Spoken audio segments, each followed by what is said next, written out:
అందరిని పేరు పెట్టి పిలుస్తావు కదా, నాతో పేరు పెట్టి పిలిచి ఈరోజు నాకు తెలియదు, నా పెద్ద మాట్లాడుతూ నాకు తెలియదు, నన్ను పేరు పెట్టి పిలవాలని అనుకున్నాను నేను.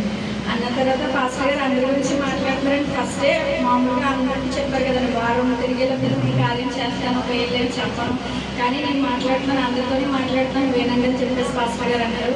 అప్పుడే నాతో మాట్లాడు, అయినా సరే నాకు చాలా నువ్వు అందరూ పేరు పెట్టి పిలుస్తావు కదా, నన్ను కూడా పేరు పెట్టి పిల్లలు అండి. కానీ లాస్ట్లో పాస్టర్ గారు ఎవరు వయసుతో మాట్లాడిన తర్వాత హల్లెలూయా చెప్పేసి మళ్ళీ ఆరాధనలోకి వెళ్తారు కదండి. నేను అనుకున్నాను, అయ్యో నా పేరు పిలవలేదండి, వేసే నాతో మాట్లాడలేదండి అని అనుకున్నాను. నన్ను పేరు పెట్టి పిలవద్దండి, మామూలుగానే మాట్లాడతావు ఎప్పుడు నాతో అనుకున్నాను. మళ్ళీ పాస్టర్ గారు ఆపేసి మధ్యలో నా పేరు పెట్టేటప్పటికి నాకు ఇంకా చాలా సంతోషం.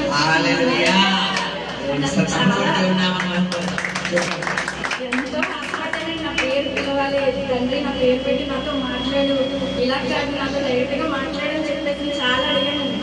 పాస్టర్ గారు ఆరాధనలోకి వెళ్ళిపోయినట్టు నేను అనుకున్నాను మనసులో, నాతో మాట్లాడుతుంది అదే ఉంది నా ఆలోచన. సార్ సడన్గా ప్రసన్న అనేటప్పటికి నాకు నేను ఎక్కి సంతోషం ఆపుకోలేకపోయినాను.